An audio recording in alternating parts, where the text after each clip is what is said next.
नमस्कार श्रोते हो. 3 जानेवारी 2026ला कलमठ कणकवली गावात विधवा प्रथा नाकारणाऱ्या घरांची घरपट्टी आणि पाणीपट्टी ग्रामपंचायतीकडून माफ केली जाईल हे वाचलं आणि खरंच खूप बरं वाटलं. मनात विचार आला, गाव बदलतोय, विचार बदलत आहेत आणि गावापासून झालेली ही सुरुवात निश्चितच सकारात्मक आणि महिला सशक्तीकरणासाठी अतिशय महत्त्वाची अशी गोष्ट आहे. आज 2026मध्ये उभं राहून पाहिलं तर चित्र बदलतंय. हळूहळू का होईना पण नक्कीच बदलतंय. तेव्हा वाटतं गाव बदलतोय, विचार बदलतोय. श्रोते हो, आपल्या समाजाने शतकानुशतके डोळे झाक करून सहन केलं विधवा प्रथा. खरं तर पतीच्या निधनानंतर स्त्रीचे दुःख इथंच संपत नाही, तर खऱ्या वेदनांचा दुसरा अध्याय सुरू होतो. कुंकू पुसलं जातं, बांगड्या फोडल्या जातात, केस कापले जातात, रंग हिरावून घेतले जातात आणि हळूहळू तिची ओळखच पुसली जाते. तेव्हा विधवा प्रथा हा विषय अतिशय संवेदनशील पण तितकाच महत्त्वाचा आहे. विधवा प्रथा म्हणजे नेमकं काय, असं प्रत्येक मनाला वेदना देणारा प्रश्न. श्रोते हो, पतीच्या निधनानंतर स्त्रीवर लादल्या जाणाऱ्या विशिष्ट सामाजिक प्रथा, अन्यायकारक परंपरा, घालून दिलेले निर्बंध, यामध्ये सती प्रथा म्हणजेच पतीच्या चितेवर जाळणं, केशवपण, केस कापून तिचं सौंदर्य नष्ट करणं, रंगीत कपडे, दागिने, हसणं सगळ्यावर बंदी, लग्न, सण, कार्यक्रम यापासून दूर ठेवणं, पुनर्विवाह बंदी. पूर्वी समाजाने विधवेकडे अमंगळ, अशुभ, दोषी म्हणून पाहिलं. कधीकधी पतीच्या मृत्यूचं कारणसुद्धा तिच्या माथी फोडलं जायचं. अनेकदा कुटुंबातील लोकांकडून त्यांना अपमान सहन करावा लागे आणि प्रत्येकाची मानसिकता अशी झाली होती की घरातील महिलेचा पती वारला की तिने सगळ्या प्रथा पाळल्या पाहिजेत आणि अशा महिला वर्षानुवर्ष बाहेर पडायला तयार नसायच्या आणि जर पडल्या तर त्यांना मानसिक त्रास सहन करावा लागायचा. कधीही कुणी ती एक स्त्री आहे, बाकीच्यांसारखंही तिला मन आहे, तिलाही कोणत्या गोष्टींमध्ये आवड असू शकते, याचं मनासुद्धा कोणी विचार केला नाही. अगदी आपल्या जवळची व्यक्ती असली तरी एवढी ही प्रथा भयंकर होती. परंतु 19व्या शतकापासून अनेक समाज सुधारकांनी या दयनीय स्थितीत सुधारणा घडवून आणण्यासाठी क्रांतिकारी योगदान दिलेले आहेत. विधवा भगिनींचे शिक्षण, पुनर्विवाह आणि त्यांच्यावरील सामाजिक बंधनांविरुद्ध राजाराम मोहन राय यांच्या प्रयत्नांमुळे 1929मध्ये सती प्रथा यावर बंदी आणली गेली. श्रोते हो, जिजाऊ माता यांनी शहाजीराजांचा मृत्यू झाला त्याप्रसंगी त्या सती गेल्या नाहीत, तर त्यांनी स्वराज्याच्या कार्यात सक्रियपणे काम केलं. प्रतिकूल परिस्थितीवर मात करून स्वराज्य निर्माण केलं आणि शिवाजी महाराजांना घडवलं. आज अनेक कठीण प्रसंग येतात तेव्हा आपण हतबल होतो. त्यांच्या जीवनात सुद्धा अनेक प्रसंग आले पण त्या डगमगल्या नाहीत. मोठ्या हिमतीने संकटावर मात करून स्वराज्य निर्माण केले आणि क्रांतिज्योती सावित्रीबाईंनी अपार कष्ट आणि जिद्दीमुळे स्त्री शिक्षणाला सुरुवात केली. त्या काळात स्त्रीला बाहेर पडणं ही मुश्किल होतं. त्या काळात किती विरोध सहन करावा लागला असेल याची कल्पना करणे सुद्धा कठीण. तरीसुद्धा महात्मा ज्योतिराव फुले आणि सावित्रीबाई फुले यांनी विधवा भगिनींच्या वेदना पाहत राहिले नाहीत, तर 1863मध्ये त्यांना आसरा देण्यासाठी स्वतःचं घर उघडलं. विधवांचं मुंडन करण्याची प्रथा बंद करण्यासाठी नाभिक यांचा संप घडवून आणला. विधवा विवाहास मान्यता मिळवून देण्याचा प्रयत्न विष्णूशास्त्री पंडित यांनी विधवा विवाहाचा प्रचार केला आणि प्रत्यक्ष ते घडवून सुद्धा आणले. महर्षी धोंडो केशव कर्वे यांनी 1993मध्ये विधवा महिला हिच्याशी विवाह करून समाजासमोर आदर्श ठेवला आणि 1896मध्ये हिंगणे येथे अनाथ बालिकाश्रम आणि 1916मध्ये पहिले महिला विद्यापीठ स्थापन करून शिक्षणाचा दिवा पेटवला. तसंच पंडित रमाबाईंनी 1889मध्ये शारदा सदन सुरू करून निराश्रित महिलांना निवास आणि शिक्षणाची सुविधा उपलब्ध करून दिली.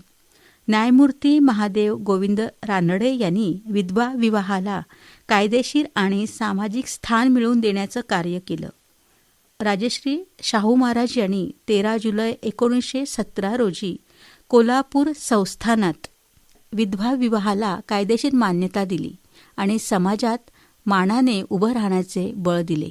तर लोकहितवादी गोपाळ हरी देशमुख यांनी शतपत्रांमधून केशवपणाविरुद्ध आणि विवाह समर्थनासाठी शब्दांची तलवार उचलली. या क्रांतिकारी घटना आहेतच त्या काळातील. आणि श्रोतेहो, आज आपण 2026 मध्ये उभे आहोत. मागे वळून पाहिलं तर जाणवतं, हो, परिस्थिती बदलत आहे. आज अशा महिलांकडे अभागी म्हणून पाहिलं जात नाही, तर एक स्वतंत्र सन्माननीय व्यक्ती म्हणून पाहिलं जातं. त्या सण समारंभात मानाने सहभागी होत आहेत. त्यांना पूर्णांगिनी म्हणून संबोधून समाजात स्थान दिलं जात आहे. शिक्षणामुळे त्या नोकरी, व्यवसाय आणि प्रत्येक स्तरावर कार्य करताना दिसतात. शासन स्तरावरही संजय गांधी निराधार योजना राबवले जातात. त्यामुळे त्या स्वावलंबी बनत आहेत आणि पुनर्विवाहाला हळूहळू स्वीकार मिळतो आहे. कोरोनाच्या काळात अनेक तरुणींच्या जीवनात आपल्या जीवनसाथीला गमवावं लागलं. हे आठवलं ना तरी मन सुन्न होतं. अगदी छोट्या बाळाने सुद्धा आपल्या आईवडिलांना गमावलं आहे. आईवडिलांनी आपल्या मुलाला गमावलं. बरीच घरे उद्ध्वस्त झाली. बऱ्याच मुलींना आपला प्राण गमवावा लागला. यानंतर थोडंसं परिवर्तन सुरू झालं आणि पुनर्विवाहाला कुटुंबाची मान्यता मिळायला लागली. आणि हे खरंच महत्त्वाची अशी ही घटना आहे. कारण पतीच्या निधनानंतर कुटुंबाचा पाठिंबा हा तिचा महत्त्वाचा आधार असतो. केवळ आर्थिक मदत पुरेशी नसते, तर मानसिक आणि सामाजिक स्तरावर कुटुंब खंबीरपणे उभे राहिले तर तिच्या जीवनात नवी दिशा मिळू शकते. तिला हा दुःखाचा डोंगर पचवण्यासाठी, तिला पुन्हा उभं राहण्यासाठी धीर देणे हे केवळच कुटुंबच करू शकते. कारण तिच्यासमोर खूप मोठं आव्हान असतं. मुलांचं भविष्य, शिक्षण, आलेलं नैराश्य, एकटेपणा यामुळे ती स्वतःसाठी वेळ देऊ शकत नाही. त्यामुळे तिच्या मानसिक आरोग्यावर परिणाम होतो. त्यामुळे तिच्या स्वभावात बदल होतो. हे नैसर्गिक आहे. आपलं कोणीच नाही अशी भावना मनात निर्माण होते. कारणही तसंच असतं. कुटुंबातील आपल्या लोकांनी त्या काळात सांभाळून घेतलं पाहिजे.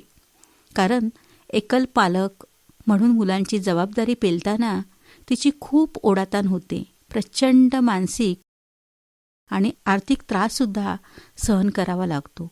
या तिच्या मनस्थितीचा प्रत्येक कुटुंबाने विचार केला पाहिजे. श्रोतेहो, घरातील आपले वडील, काका, आपल्या जवळचं असं कोण अचानक सोडून गेलं, त्यावेळी त्या घराची किती भयंकर स्थिती होते हे त्याला समजत असतं जो या परिस्थितीतून जातो. पूर्ण घर विस्कळीत होतं आणि घरातील जर करता सवरता व्यक्ती गेला आणि त्याचं जाणं हे दुःख शब्दांच्या पलीकडे असतं. सगळं चक्रच फिरतं. अचानक आलेल्या परिस्थितीला त्याच्या कुटुंबाला पूर्ण गोंधळून टाकतं. काय करावं हे सुद्धा लक्षात येत नाही. आणि हे सावरायला किती महिने, वर्ष लागतात. त्याच्यासोबत तिचे आयुष्यही संपलेलं असतं. संसाराचा डाव अर्ध्यावरती मोडलेला असतो. सगळी स्वप्न विरलेली असतात. नियतीने कसा घाव घातला तिच्या नशिबावर हे कळतसुद्धा नाही. उरलेले असतात फक्त आठवणी, कर्तव्य आणि दुःखाच्या वाटा. मात्र ती जगत असते, हसत असते, रोज झुरत असते. मनात थांबली नाही, थकली नाही, कारण ती असते एक आई. आपली दुःख मनाशी ठेवून मुलांसाठी, घरासाठी खंबीरपणे उभी राहते. कारण तिची मुलं आता तिचं सर्वस्व असतं. आणि आताची मुलंसुद्धा आपल्या आईला या दुःखातून बाहेर पडण्यास बऱ्याच प्रमाणात प्रेरणा देत असतात बरं का. आपल्या आईने इतरांसारखं राहिलं पाहिजे, आनंदी दिसलं पाहिजे यासाठी तिला नेहमी प्रोत्साहन देतात आणि त्यामुळे त्या आईला बळसुद्धा मिळतं. मंडळी, पण आजही काही घरात, काही मनात, काही गोष्टी पूर्णपणे पुसलेले नाहीत.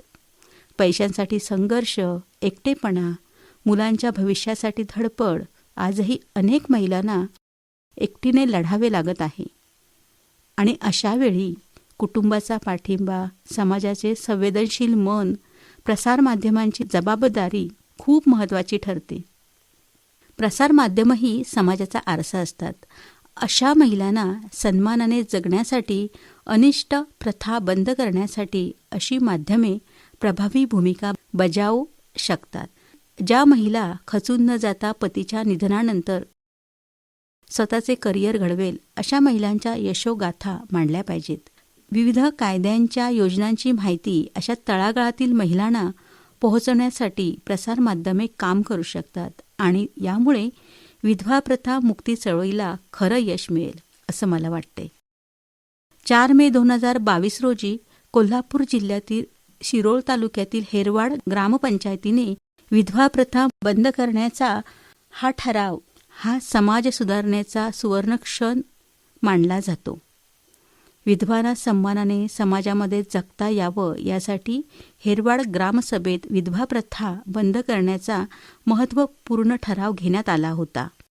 पती निधनानंतर मंगळसूत्र काढले जाते, कुंकू पुसलं जातं, बांगड्या फोडल्या जातात, सर्व दागिने काढले जातात. त्याचबरोबर धार्मिक सामाजिक कार्यात भाग घेता येत नाही. यासाठी अशा महिलांना सन्मानाने जगण्यासाठी हा निर्णय घेण्यात आला आणि या ऐतिहासिक निर्णयाच्या सन्मानार्थ हेरवाड गावाला महाराष्ट्र राज्य महिला आयोगाचा पुरस्कार सुद्धा जाहीर झाला आणि सरकारने हेरवाड पॅटर्न नावाने शासन निर्णय काढत सर्व ग्रामपंचायतीला कळविले आणि सर्व गावांमध्ये या निर्णयाची अंमलबजावणी करण्यास सांगितली. यामुळे महाराष्ट्रातील अनेक गावांनी या ठरावाचं स्वागत केलं. हे कार्य आता संपूर्ण महाराष्ट्रात पोचलं आहे. हे कौतुकास्पद आहे. आणि सावित्रीबाई फुले यांची जयंती या दिवशी तर कलमठ गावात माननीय सरपंच यांनी क्रांतिकारक निर्णय घेतला की ज्या घरात विधवा प्रथा बंद केली जाईल आणि ही प्रथा पाळली जाणार नाही अशा घरांची घरपट्टी आणि पाणीपट्टी माफ करण्यात येईल आणि एकमताने हे मान्य करण्यात आलं. सध्याच्या काळात कोणतेही निर्णय घेताना एकमत होणं कठीण असतं. प्रत्येकाची मतं वेगळी असतात आणि अशा गोष्टींसाठी जर सगळे एक झाले तर गावाचा विकास होण्यास काहीच वेळ लागत नाही.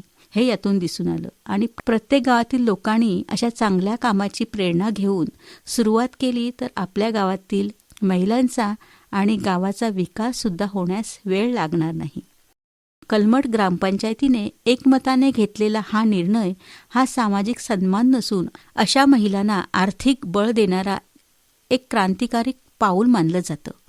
विधवा महिलांच्या आर्थिक सक्षमीकरणाचा विचार केला की ही उदाहरणं सांगतात की बदल शक्य आहे. विधवा भगिनी या ओझं नाहीत. हा विचार रुजला तरच बदल खरा ठरेल. श्रोत्यो, यासाठी महिलांनी जागृत होणं गरजेचं आहे. समाज बदलतोय पण हा बदल संत आहे असं जाणवतं. कारण आजही अनेक वेळा स्त्रीच स्त्रीला थांबवते.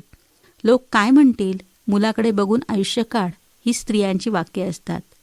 म्हणूनच विधवा प्रथा मोडायची असेल तर स्त्रीनेच पुढाकार घ्यायला हवा. मंडळी, अशा महिलांच्या पाठीशी स्त्रीनेच उभं राहिलं पाहिजे.